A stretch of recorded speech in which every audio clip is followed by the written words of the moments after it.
मित्रांनो नमस्कार. मराठवाड्यातील लातूर जिल्ह्यातील देवतळा हा एक प्रसिद्ध ठिकाण. या देवतळ्यामधील एक घडलेला थरार प्रसंग आज आपण या व्हिडिओच्या माध्यमातून पाहणार आहोत. तो एक भयंकर असुरक्षित दहशतवादी काळ होता. निजामाचे सैनिक म्हणजेच रजाकार ते हिंदू जनांचा तोनात छळ करत असत. त्याला काही सीमाच नव्हती. दिवसा ढवळ्या सुंदर तरुण हिंदू महिलांवर अत्याचार करत होती. हिंदूंची संपत्ती लुटत होती. त्याला वाली असा कोणीच नव्हता. गाव पातळीवर तरुणांचे संघटन बांधून रात्रीच्या वेळी ते लोक जागरण करून संरक्षण करत असत.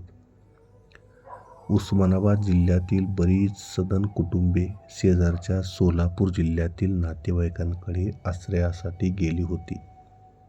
सामान्य गरिबांना मात्र हे शक्य नव्हते. त्यांच्या रोजीरोटीचा प्रश्न होता. त्यांना स्थलांतर करून भागणार नव्हते. त्यांना सुलतानी संकटांचा सामना करणे भाग होते.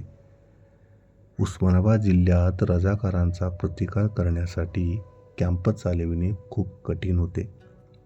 सोलापूरच्या जिल्ह्यातील जवळे, चिंचोली, पांगरी, काजळा, गौडगाव या ठिकाणी कॅम्प चालत असत. या कॅम्पशी दत्तूबा भोसले मातोळकर याचा अतिशय जवळचा संबंध होता. कॅम्प चालवण्यासाठी लागणारी सर्व प्रकारची मदत व नियोजन हा दत्तोबा करत असत. धान्य, किराणा, हत्यारे, दारुगोळा, तलवारी, भाले, पैसा अडका, मनुष्यबळ इत्यादी सर्व कामे पार पाडताना दत्तोबांना वेगवेगळ्या भूमिका कराव्या लागत असत. या कामी घरादारावर तुळशीपत्र ठेवून ते दिवस रात्र संचार करत होते. त्यांच्याकडे पांढरी शुभ्र घोडी होती. उंचीपुरी, सडपातळ व अत्यंत चपळ होती. वाऱ्यालाही लाजवेल अशी ती धावत होती. ताशी 50 किलोमीटर अंतर कापत होती. पाठीमागे थाप मारल्यावर ब्रेक लावल्यासारखे ती जागीच थांबत होती. टाच मारल्यास वेगाने धावत होती. वेळप्रसंगी दबा धरून बसत होती. चारा पाण्याविना तासनतास ती धावत असे. दत्तोबांनी तिला जीव लावला होता.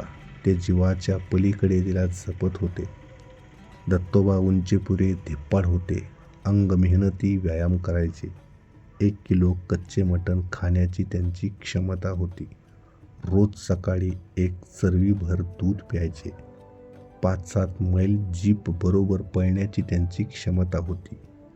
पायाने मागच्या बाजूला दगड मारायचे. अंगाभोवती अशी काठी फिरवायचे की त्यांना जर कोणी दगड मारला तर लागत नसे.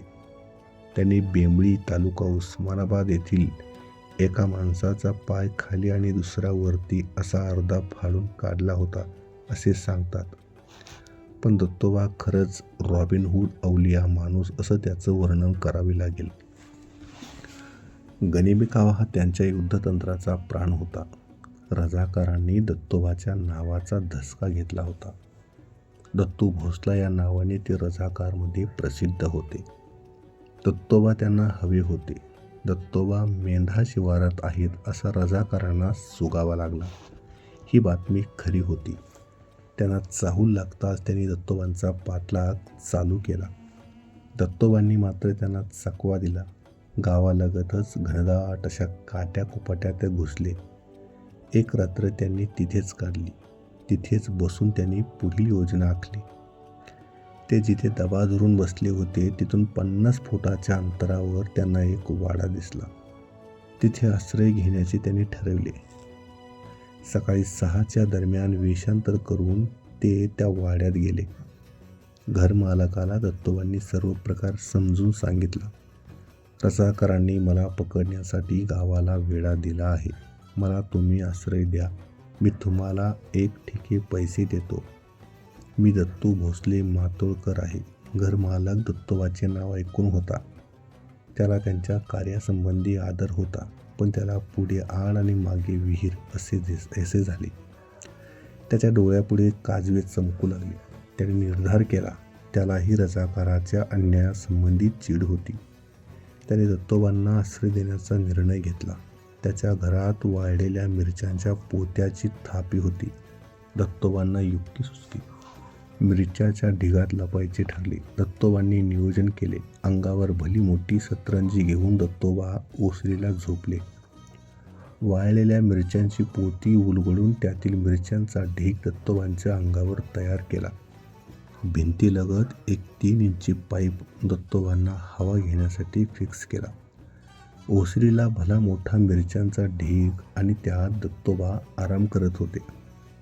दत्तोबा भूमिगत झाल्यानंतर काही क्षणातच गावात झाडाझडतीला रजाकारांनी सुरुवात केली. दत्तू भोसला कहा है असे म्हणून लोकांना धमकावू लागले. लूटमार करू लागले. दत्तोबा ज्या घरात लपून बसले होते तिथे रजाकार पोचले. त्यांनी घराची झाडाझडती घेतली. तुझे आहे तुझपाशी तरी पण जागा चुकलाशी अशी त्यांची स्थिती होती. घरमालकाला मोठ्या पैशाने सोन्या नाण्याचे आमिष दाखविले पण तो बदला नाही. रजाकारांनी नांगी टाकली. त्यांना दत्तोबांचा थांगपत्ता लागला नाही. झैरुद्दीन वकील लोहारा हा रजाकाराच्या टोळीचे नेतृत्व करत होता. या टोळीमध्ये 100 ते 150 रजाकार होते. दत्तू भोसला हातचा निसटला म्हणून चरफडत होता. दत्तोबाकडून आपल्या टोळीला दगाफटका होऊ शकतो याची त्याला जाणीव होती. म्हणून त्याने पुढील डावपेच आखून नांदुर्गा येथील मुस्लिम देशमुख याच्या गडीचा आश्रय घेण्याचे ठरवले. यावेळी खूप पाऊस पडत होता. देशमुखचा मुनीच चंदू साळवे याच्याकडून वाडा उघडून तेथे आश्रय घेतला. वाडा आतून मजबूत होता. आतमध्ये सर्व सोयी होत्या. वाड्यामध्ये विहीर होती, संडासची सोय होती, धान्य कोठार होते, दळण दळण्याची सोय होती. बाहेर पडण्याची अजिबात गरज नव्हती. या सोयीची पूर्वकल्पना झैरुद्दीन वकिलाला होती. म्हणूनच त्याने नांदुर्ग्याची निवड केली होती. इकडे दत्तोबा भोसले मातोळ्यास दाखल झाले होते. झैरुद्दीनने नांदुर्गा येथील देशमुखच्या गडीचा आश्रय घेतल्याचे दत्तोबांना समजले. दत्तोबांनी आपले डावपेच आखून झैरुद्दीनला कोंडीत पकडण्याचे ठरवले. त्यांनी नांदुर्ग्याची नाकेबंदी केली. मातोळ्याहून कोंडीबा भोसले, गारुळा कैकाडी, यशवंतप्पा भोसले, मारुती भोसले या सहकाऱ्यांना घेऊन नांदुर्गा येथील माणिकराव कुलकर्णी यांच्याकडे गेले. तिथे एक रात्र मुक्काम केला आणि आवश्यक ती खलबत्ती केली. दुसऱ्या दिवशी सोनाराच्या वाड्यात बैठक घेतली. या बैठकीत गोपीनाथराव पाटील, गुरुनाथराव देशमुख, चिंचोली शेषेराव पाटील, हसलगकर, दत्तोबा हजर होते. दत्तोबांनी नांदुर्ग्याच्या चारही बाजूने 1 मैल परीघ आणली. माणसे पेरून वेढा दिला. लढ्याची जय्यत तयारी केली. तलवारी, भाले, बंदुका, हातबॉम्ब, दगड, काट्या, गोफण इत्यादी हत्यारे त्यांच्याकडे होती. गुप्तहेरमार्फत झैरुद्दीनला दत्तोबाच्या हालचालीची खडानखडा माहिती मिळाली होती. झैरुद्दीन वकील आता पुरता कोंडीत सापडला होता. आता देशमुखच्या वाड्यातील रजाकारांची कत्तल होणार याची झैरुद्दीनला खात्रीलायक बातमी समजली. तशी व्यूहरचना दत्तोबांनी केली होती. त्यातच भर म्हणून एका नांदुर्ग्यावरून विमान गेल्याचे झैरुद्दीनने पाहिले होते. आता झैरुद्दीनने आपला पवित्रा वदला. त्यांनी दत्तोबांना शरण येण्याचे ठरवले. आपल्या टोळीचा प्राण वाचवण्यासाठी शेवटचा प्रयत्न म्हणून तो धडपडत होता. तो गडीवरून खाली आला.